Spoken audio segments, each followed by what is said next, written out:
인류 달 착륙과 동급 사건이 될 듯. 월스트리트 저널의 보도입니다. 사상 최악의 팬데믹 사태를 누가 먼저 해결할지 치열한 글로벌 경쟁이 붙어있는 상황입니다. 현재까지 각국은 코로나 백신과 치료제 개발에 여념이 없습니다. 인간의 부작용이 거의 없는 백신과 치료제가 나오면 현재 팬데믹은 종료가 되므로 인류에 기여하는 바가 매우 크며 경제적인 부수 효과도 따라옵니다. 월스트리트 저널은 다른 나라보다 먼저 백신을 대량 생산해 집단 면역력을 갖추면 경제 회복을 몇 달 앞당길 수 있다는 점에서 백신 개발은 달 착륙과 비견되는 인류 문명의 기념비가 될 것으로 점쳤습니다. 이 같은 각축전은 백신을 먼저 확보하는 국가가 코로나 시대에 글로벌 패권을 거머쥘 것이란 국제 정세 흐름을 반영한다고 월스트리트 저널은 진단했습니다. 결국 각국은 현재 백신 개발을 위해서 온갖 역량을 집중하고 있는 상황이죠. 여기에 백신 개발에 앞서 있는 국가들이 있으며 이 중 최근 한국 관련 뉴스가 나와 눈길을 끕니다. 또한 중국, 미국 등 글로벌 제약회사들이 임상 3차 돌입을 앞두며 치열한 백신 속도전에 가세합니다. 하지만 이러한 치열한 경쟁 가운데 벌어지는 백신 개발은 각종 경계와 우려하는 논란도 따라붙고 있습니다. 각국에 진행되고 있는 백신 개발 진척 상황과 더불어 제기되는 문제점을 알아보도록 하겠습니다. 첫 번째, 한국의 셀트리온. 한국의 셀트리온이 팬데믹 치료제에 한 발 더 다가섰습니다. 셀트리온은 개발 중인 코로나19 항체 치료제가 동물 실험에서 효과가 있는 것으로 나타났다고 이를 밝혔습니다. 셀트리온은 지난 4월 코로나19 바이러스를 무력화할 수 있는 중화항체 선별을 완료한 뒤 충북대와 함께 족제비의 일종인 패럿을 대상으로 동물 실험을 해왔습니다.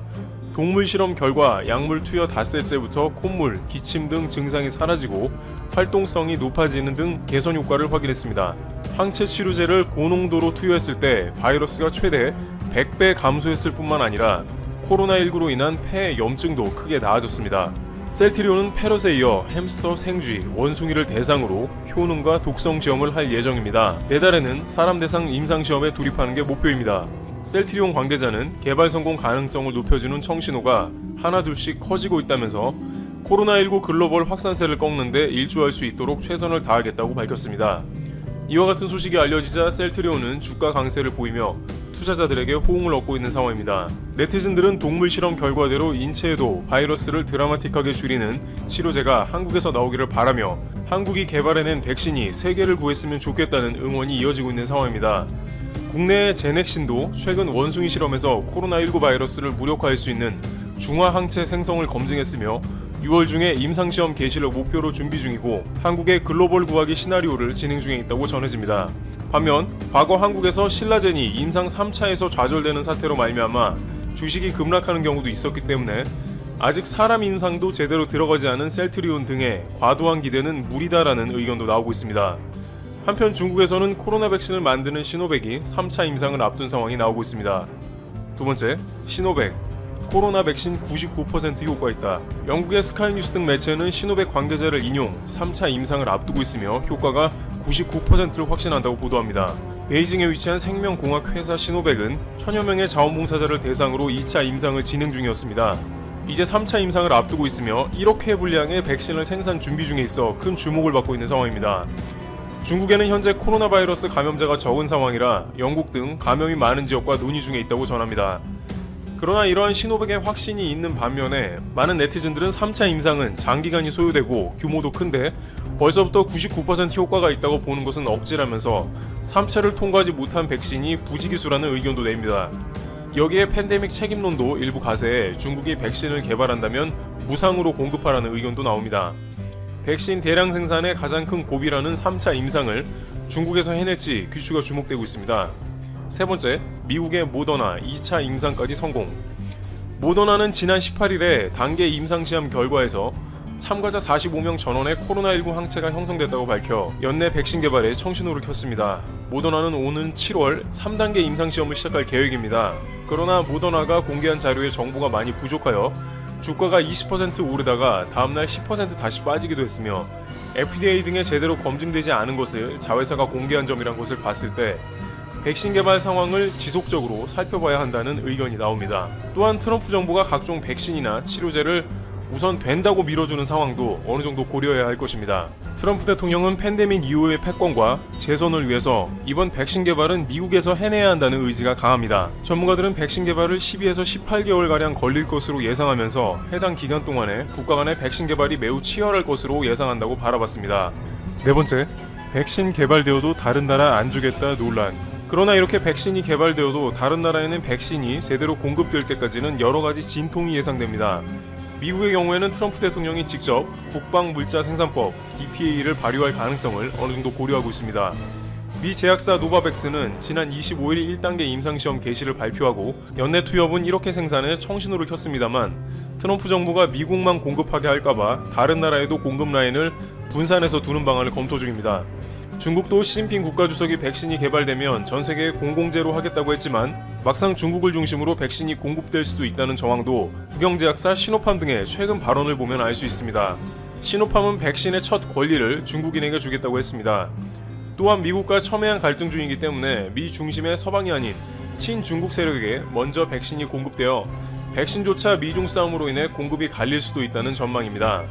일각에서는 바이러스가 발생한 것은 중국이기 때문에 우한생물연구소 등을 끼고 백신을 개발하는 중국에서 먼저 백신이 나올 가능성도 상당히 높다면서 동시에 미국이나 서방에서 백신 개발이 예상보다 늦어진다면 중국에게 값비싼 백신의 대가를 치러야 할 수 있다는 반응을 내놓고 있습니다.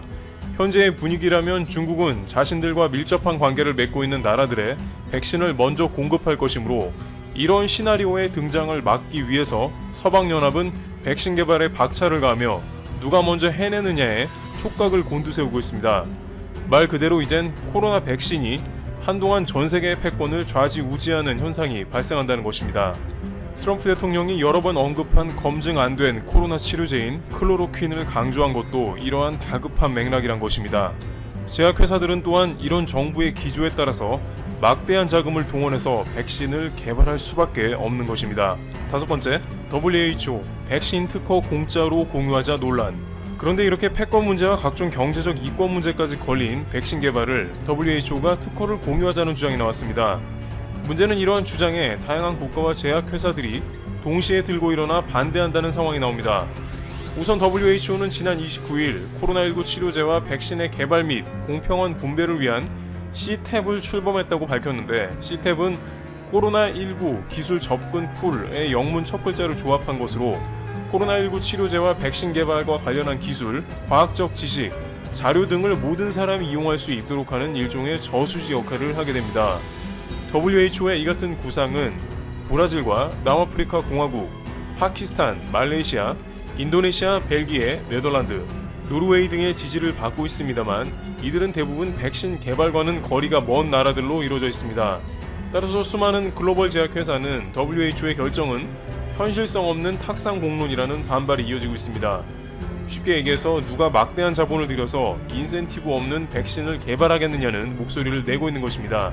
미국 제약사인 화이자의 앨버트 볼라 최고 경영자 역시 화이자가 효과가 있을지 없을지도 모르는 백신 개발을 위해 수십억 달러에 달하는 위험을 감수하고 있다면서 지금 이 시점에서 특허 공유 구상은 터무니없는 소리라고 반발했습니다.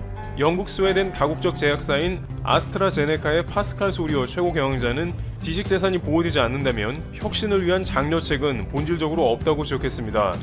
제약회사들의 반발이 심합니다. 이와 같은 WHO의 제안은 인도적인 차원에서는 지지를 받고 있지만 최근 팬데믹 사태에 직접적인 책임이 있다는 논란을 부른 WHO에서 할 이야기가 아니라는 비판도 받고 있는 상황입니다. 거블의 여수 WHO 총장은 중국의 코로나 확산 상황을 괜찮다고 강요했기 때문에 미국을 비롯한 다양한 국가와 아직까지도 직접적인 팬데믹 책임론에 휩싸여 갈등하는 중이라서 이러한 WHO 발언은 힘을 못 받고 있다는 의견이 나옵니다. 최근 트럼프 대통령은 WHO와 모든 관계를 끊겠다며 WHO는 중국이 완전 통제했다는 발언을 합니다. 트럼프 대통령은 29일 백악관에서 연 기자회견에서 미국이 WHO에 1년에 4억 5천만 달러를 내는데 중국은 4천만 달러밖에 내지 않으면서 WHO를 완전히 통제하고 있다고 비난한 모습이 나옵니다. 따라서 이러한 WHO의 백신 공유권은 결국 제약업계와 지식재산권 침해 논란으로 난관에 부딪힐 것으로 보입니다. 결국 백신이 생산되면 자국이 가장 우선되고 그 다음으로 동맹이나 경제적 능력이 되는 국가들을 우선적으로 백신이 공급되어 다소 인도적이며 윤리적인 논란을 낳을 것으로 보입니다. 이러한 과정에서 WHO가 지나친 상업화에 일침을 하면서 적절한 역할을 해야 맞지만 전반적인 추진력을 잃었다는 의견이 제기되는 상황입니다. 이와 같이 전 세계는 코로나 이후 새로운 패권을 쥐기 위해서 전력을 다해 백신을 개발하려고 총력을 다하고 있습니다. 또한 그 가운데 각종 무리수와 우려도 등장하며 과연 빠른 시일 내에 백신이 개발될까 하는 걱정도 제기되는 상황입니다. 많은 한국인들은 K방역과 더불어 한국이 백신을 세계 최초로 출시하는 국가가 되기를 바란다는 목소리를 내고 있습니다.